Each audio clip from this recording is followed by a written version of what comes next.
Bonjour à tous, très heureux de partager cette capsule avec vous. Durant les prochaines semaines, nous mettrons à disposition des capsules vidéo comme ça pour vous et nous encourager dans la foi pendant cette période de confinement. Le titre que j'ai donné à cette capsule, c'est un mot de circonstance. Et ce qui a inspiré cette capsule, c'est un texto que je pense que la plupart des Français ont reçu mardi, au lendemain de l'annonce du président, et qui disait ceci. Le président de la République a annoncé des règles strictes que vous devez impérativement respecter pour lutter contre la propagation du virus et sauver des vies. Face à la crise sanitaire que nous traversons, l'État nous demande d'obéir aux nouvelles mesures. En fait, on veut la faire simple, c'est qu'ils sont en train de nous dire, si tout le monde obéit, on se dirige vers une issue favorable. On peut déboucher sur quelque chose de favorable. Je ne sais pas si vous le savez, mais ce principe est biblique. On verra ensemble 4 exemples dans l'Ancien Testament et 4 dans le Nouveau. Le premier, par exemple, c'est Noé qui obéit à Dieu lorsque Dieu lui dit que le déluge allait arriver. Et ben, il va obéir, il va construire cette arche et résultat, lui et sa famille vont être sauvés. Et les espèces également, les espèces animales aussi, dont on est bien content aujourd'hui heureux d'admirer. Moïse également, face à la mer Rouge, où Dieu va lui demander de lever sa main avec ce bâton, et ainsi les eaux vont se partager. Et on voit que quelque chose qui paraissait fou, bien, Moïse va obéir. Et quelle issue va y avoir avec ça? Et bien, le peuple d'Israël va passer à pied sec, nous dit le texte, et derrière les eaux vont se renfermer sur Pharaon et ses troupes. On peut penser également à David, lorsque son père va lui demander d'aller apporter des denrées alimentaires pour ses frères qui sont sur le front. Ils avaient été en guerre avec les Philistins.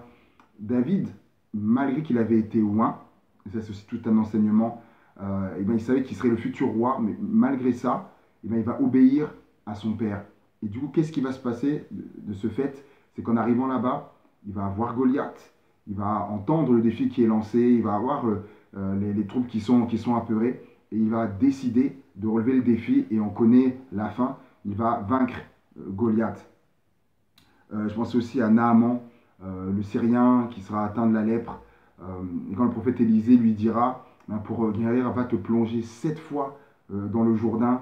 Au début, il n'était pas très chaud, mais sur le conseil de gens qui étaient autour de lui, ils vont dire, mais obéis à ce qu'il t'a dit.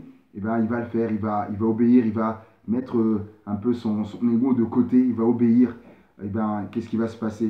Et ben, sa chair va redevenir saine comme celle d'un enfant, il va être guéri. Le Nouveau Testament est bardé d'exemples d'obéissance qui derrière ont débouché sur une issue favorable. Jésus qui dit à ces lépreux eh ben, d'aller se montrer au sacrificateur alors qu'on y allait, lorsqu'on était guéri, ils étaient lépreux, ils vont obéir à ça. Et qu'est-ce qui se passe en chemin? Eh ben, ils vont être guéris. L'aveugle également, où Jésus va mettre de la boue sur ses yeux et va lui dire d'aller se laver au réservoir de Siloé. Il va obéir, il va y aller et se rinçant les yeux là-bas, il va recouvrer la vue. On peut penser également à la pêche miraculeuse. Pierre et ses amis qui ont pêché toute la nuit et puis ils ont rien pris. Et Jésus va leur dire, eh bien, jetez les filets de l'autre bord. Quelque chose qui ne se faisait pas. Pierre, ses amis étaient expérimentés, mais il va obéir à ça. Ils vont prendre une telle prise qu'ils n'avaient jamais pris de leur vie. Et Pierre va là aussi confesser, reconnaître que Jésus était le Seigneur, était le Messie. Jésus lui-même a obéi, Philippiens 2,8. Il fut obéissant jusqu'à la mort, même jusqu'à la mort de la croix. Mais est-ce que ça a forcément été simple? On a la réponse dans Hébreux 5,8. Il nous est dit que bien qu'il fût fils, il apprit l'obéissance par les choses qu'il a souffertes. Eh bien oui, l'obéissance s'apprend, les parents le savent bien, c'est pas toujours évident. Et Jésus, qui pourtant était fils de Dieu, n'y a pas échappé. Il a appris l'obéissance. Eh bien, nous devons nous également apprendre cela. Acceptons l'obéissance, croyant que celle-ci débouchera, nous amènera à une issue favorable. Jésus obéissait à son Père, plein de textes nous le disent, mais pas que. Il obéissait également aux autorités. À son époque, on voit qu'il va dire aux gens de rendre à César ce qui est à César concernant le fait de payer l'impôt et d'autres choses également. À notre tour, suivons ses traces, obéissons à notre Père Céleste, obéissons à sa parole, à ce qu'il nous dit, à ce qu'il nous demande. Et également dans ce contexte-là que nous vivons, obéissons également à ce que nous demande le gouvernement, croyant qu'il y aura là une issue favorable. Il est dit de Jésus, le fait qu'il ait obéi jusqu'à la mort de la croix, Dieu l'a soudainement élevé. Il lui a donné le nom qui est au-dessus de tout nom. Quelle issue! Et de par là également, le fait qu'il ait obéi, nous avons été sauvés.